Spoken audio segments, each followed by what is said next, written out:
She looks at you with eyes that seem to see straight into your soul. She tells you that you're different from other men, that she's never felt this way before, that you have qualities no one else has ever recognized. She makes you feel chosen, special, understood on a level you've never experienced. But here's what you don't realize. She's not seeing you at all. She's looking through you like you're a window, scanning for the outline of someone else entirely, someone who exists only in her imagination, someone she's been waiting for since childhood, someone who matches a template burned into her psyche long before she ever met you. You think you're being loved for who you are. In reality, you're being auditioned for a role in a play she's been writing her entire life. The script was finished before you arrived. The character was cast before you spoke your first line. And when you inevitably fail to deliver the performance she's expecting, you'll be replaced by the next actor who looks like he might be more convincing. Today, I'm going to expose the most dangerous illusion that women use against men. The illusion of being truly seen when you're actually being used as raw material for their psychological fantasies. This illusion destroys more relationships, creates more confusion, and wastes more masculine energy than any other dynamic between men and women. Every woman carries within her mind an invisible canvas where she paints portraits of the men she encounters, but she's not painting you as you actually exist. She's painting the man she needs you to become to fulfill her internal psychological requirements. This canvas contains a masterpiece that was designed long before you entered her life. The composition was determined by her relationship with her father, her childhood trauma, her romantic fantasies, and her unconscious psychological needs. The colours, the lighting, the emotional tone, all predetermined by her internal landscape. When she meets you, she doesn't see your actual features. She sees how closely you match the blank areas on her canvas that still need to be filled in. Your personality becomes paint. Your actions become brushstrokes. Your words become the signature at the bottom of a work of art that has nothing to do with who you actually are. The most seductive part of this process is how real it feels. Her excitement about you feels like genuine attraction. Her fascination with your personality feels like authentic interest. Her declarations of love feel like recognition of your true value. But you're not being loved. You're being cast in a role that she's been trying to fill for years. Inside every woman's psyche lives an internal masculine figure that operates like a harsh critic, an impossible standard, and a tyrannical judge all rolled into one. This figure doesn't represent actual masculinity. It represents her unconscious ideas about what masculinity should look like, filtered through her fears, fantasies, and unresolved psychological conflicts. This inner masculine voice tells her what kind of man she deserves, what kind of behaviour she should expect, what kind of treatment she should accept or reject. It creates impossible standards that no real man could ever meet because they're not based on reality. They're based on psychological compensation for her own internal emptiness. When this inner masculine figure takes control of her decision-making, she becomes possessed by standards and expectations that have nothing to do with actual relationship compatibility. She rejects good men because they don't match her internal template. She chases dangerous men because they temporarily satisfy her psychological fantasy. She creates chaos in relationships because reality can never compete with the perfection of her imagination. The man who gets involved with a woman dominated by this inner masculine tyranny will find himself constantly measured against an invisible standard that changes whenever it's convenient for her psychology. He'll be criticised for failing to meet expectations that were never clearly communicated because they exist entirely in her unconscious mind. Men are psychologically programmed to crave recognition, validation, and acknowledgement of their value. When a woman seems to see something special in you, something that other people have missed, it triggers a powerful addiction to her attention that can override all rational assessment of the relationship. This recognition feels so good because most men go through life feeling invisible, unappreciated, and misunderstood. The woman who claims to see your hidden qualities, your unrealized potential, your unique value, becomes like a drug that temporarily relieves the pain of masculine invisibility. But what feels like recognition is actually projection. She's not seeing your hidden greatness. She's seeing the shape of her own psychological needs reflected in your personality. She's not recognizing your value. She's recognizing how well you fit the template of what she's been looking for. The trap is that this false recognition becomes addictive. You start modifying your behavior to maintain her version of who you are. You begin performing the character she's created rather than expressing your authentic self. You lose yourself in the role because the role gets you the recognition that your real self has never received.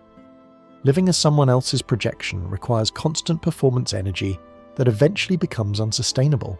You have to remember which version of yourself she fell in love with and maintain that character consistently. You have to suppress aspects of your personality that don't match her template. You have to become an actor in your own life. Initially, this performance feels easy because her positive response energizes you.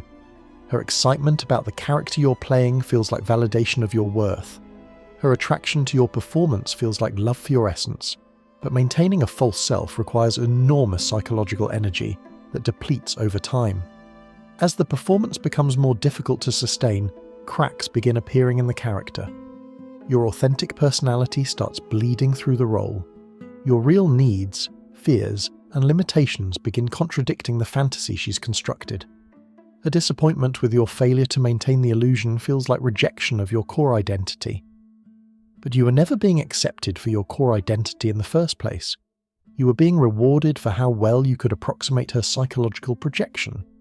When the approximation breaks down, she doesn't lose interest in you. She loses interest in the character she thought you were. The same psychological mechanism that made you her hero will eventually make you her enemy. The woman who once saw you as the answer to all her prayers will one day see you as the source of all her problems.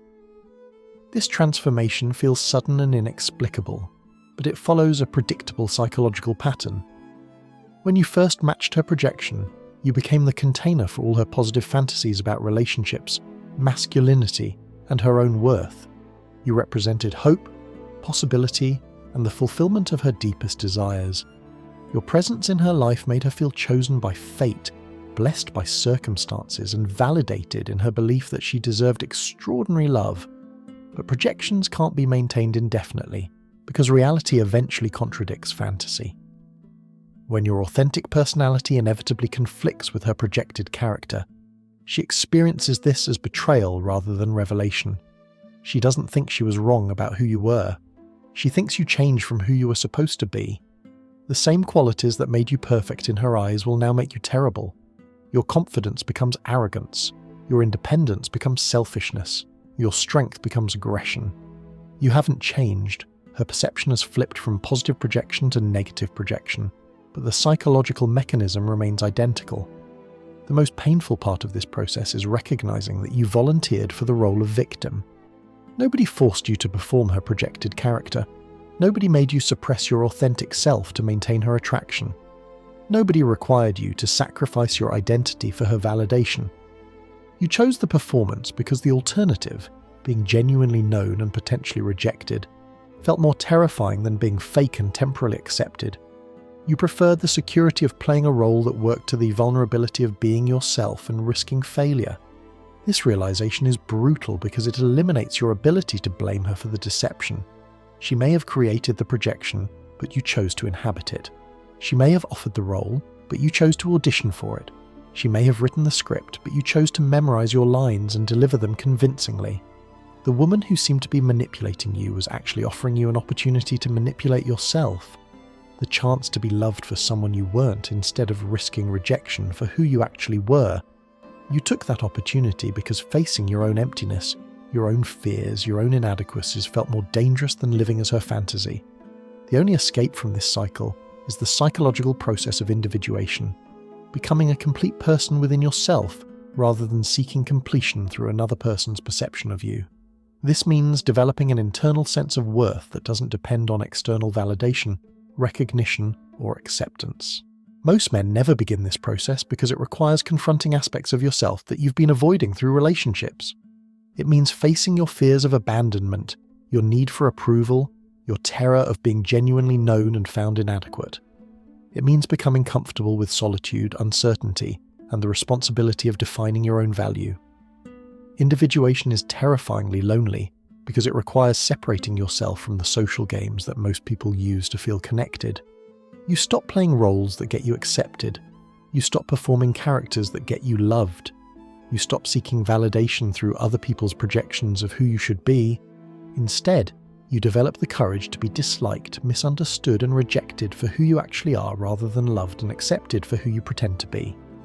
This process creates genuine self-respect, but eliminates most of the social connections that were based on false personas you've been maintaining.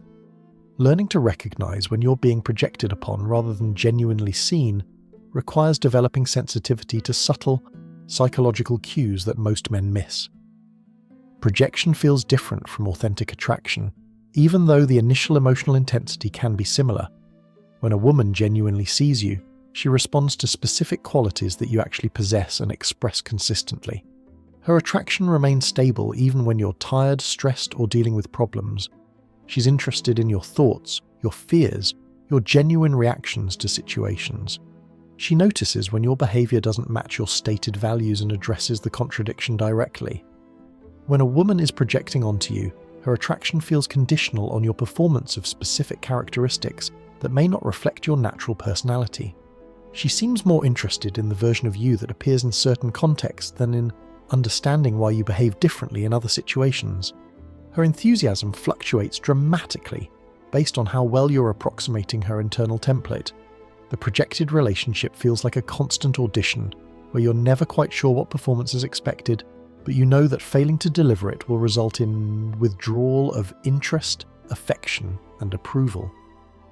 The genuine relationship feels like a collaboration where both people are interested in understanding each other's authentic nature. Women who consistently project onto men are usually avoiding their own psychological shadow work. The process of acknowledging and integrating aspects of themselves that they find unacceptable.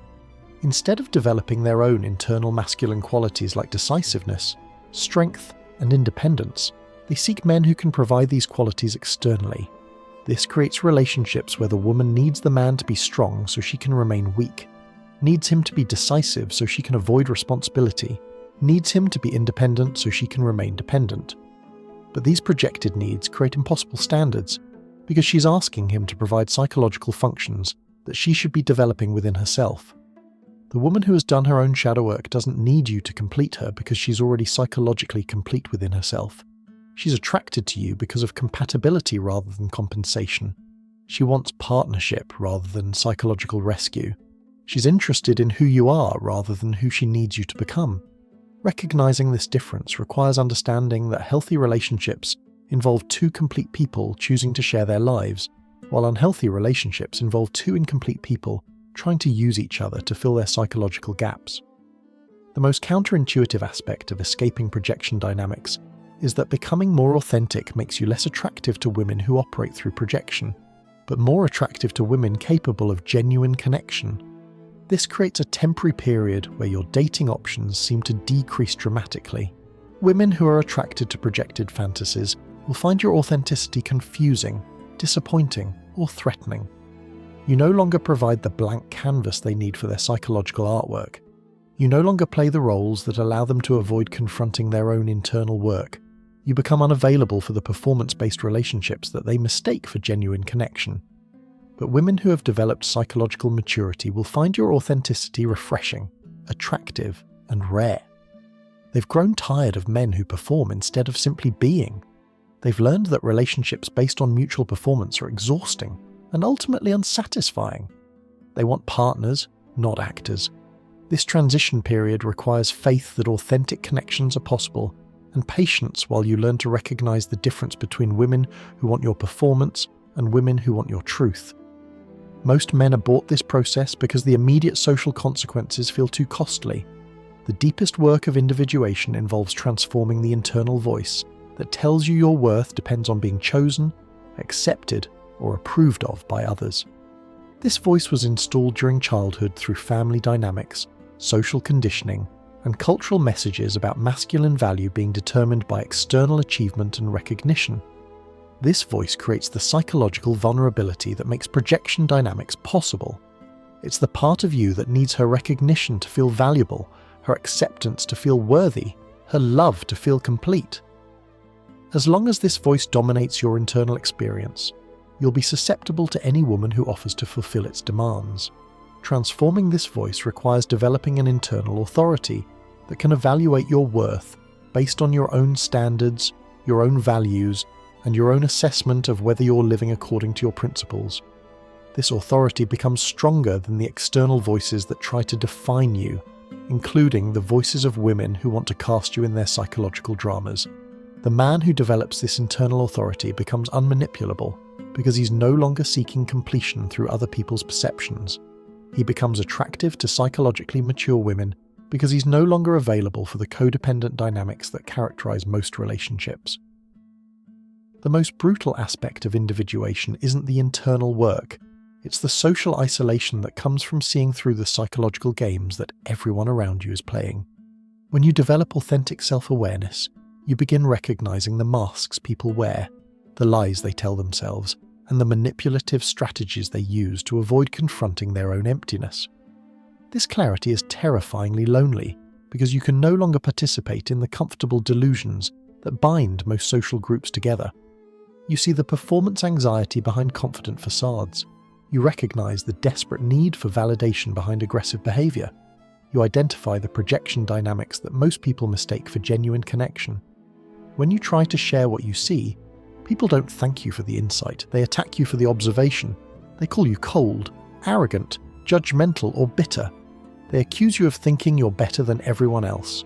What they're really saying is that your clarity makes them uncomfortable about their own self-deception. You become a mirror reflecting back the psychological games that others desperately want to keep hidden, even from themselves. The mirror isn't the problem, but it becomes the target of everyone's resentment about what they see in their reflection.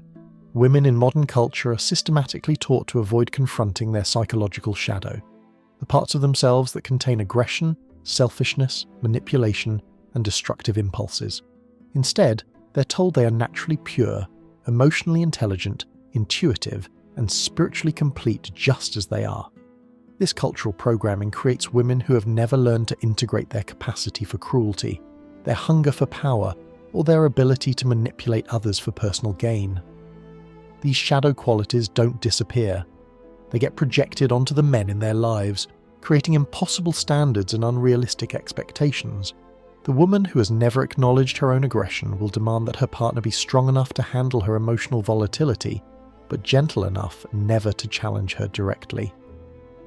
The woman who has never confronted her own manipulative tendencies will accuse her partner of being controlling when he establishes boundaries around her behavior. This avoidance of shadow work creates the projection dynamics that destroy relationships. Instead of owning her capacity for destruction, she projects it onto men, and then either tries to fix them or uses their projected shadow as justification for her own victim identity. When you complete enough individuation work, you become psychologically untouchable in ways that make others deeply uncomfortable. You cannot be bribed with approval, manipulated with guilt, or controlled through fear of abandonment. You become immune to the social currencies that most people use to influence each other's behavior. This immunity creates a presence that others find both attractive and threatening. Women who are accustomed to controlling men through emotional manipulation discover that their usual strategies don't work on you.